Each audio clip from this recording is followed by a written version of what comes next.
Hey YouTube, First Own Auto Parts and First Own Auto Repair, and I've got a little PSA for you. We have the contract with the state of Texas and with Hood County to install the breathalyzers. When somebody gets a DUI, we are the licensed installers for Smart Start systems here. And I just want to pass on a piece of advice. I hope none of y'all get a DUI.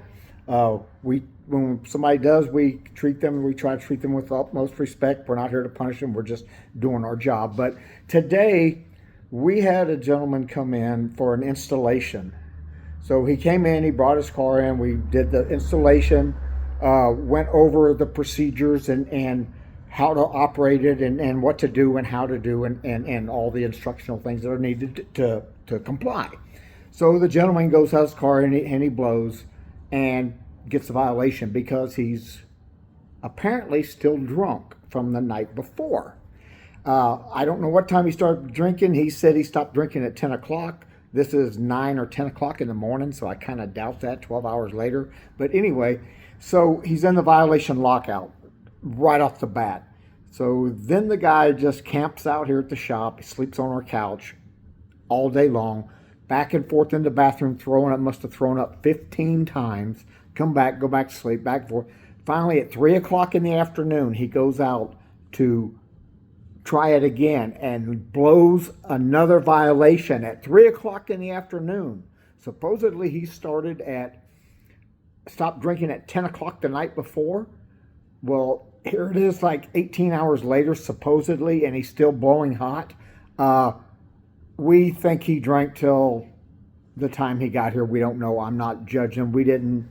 Our job's not to report people or give them a hard time or anything like that. We just instructed the gentleman, said, look, hey, you need to go home, find your ride home, stay sober tonight, come back in tomorrow, and let's try it again. So, but anyway, if by unfortunate chance you get a DUI and you have to have the breathalyzer installed, please listen to all the rules. Don't drink and then try to blow in the car. Don't drink.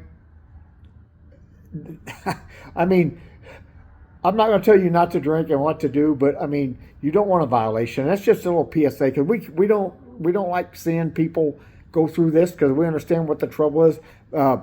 We've had our own issues in the past in my family with certain people that have had DUIs or alcohol problems. And so we understand. We're very understanding about this. And we're not here to punish anybody.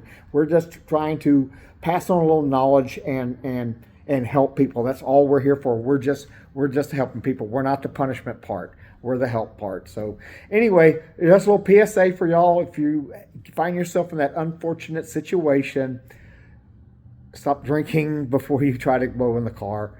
At least give it hours and hours and hours. Don't go pull an all-nighter and then try to blow. And then, because the guy was here from 9 o'clock in the morning till 3 o'clock in the afternoon and was still blowing hot. So I got a feeling he was drinking till 7 or 8 in the morning. But who knows? I'm not here to judge him. But anyway, just pass this information on to y'all. Find yourself in that position. Listen to the instructions that are given you and follow and adhere to those, and that way you can get off this and get on with your life. Alrighty. Hey, First Own Auto Parts and First Own Auto Repair, bringing you a PSA. Everybody stay safe out there.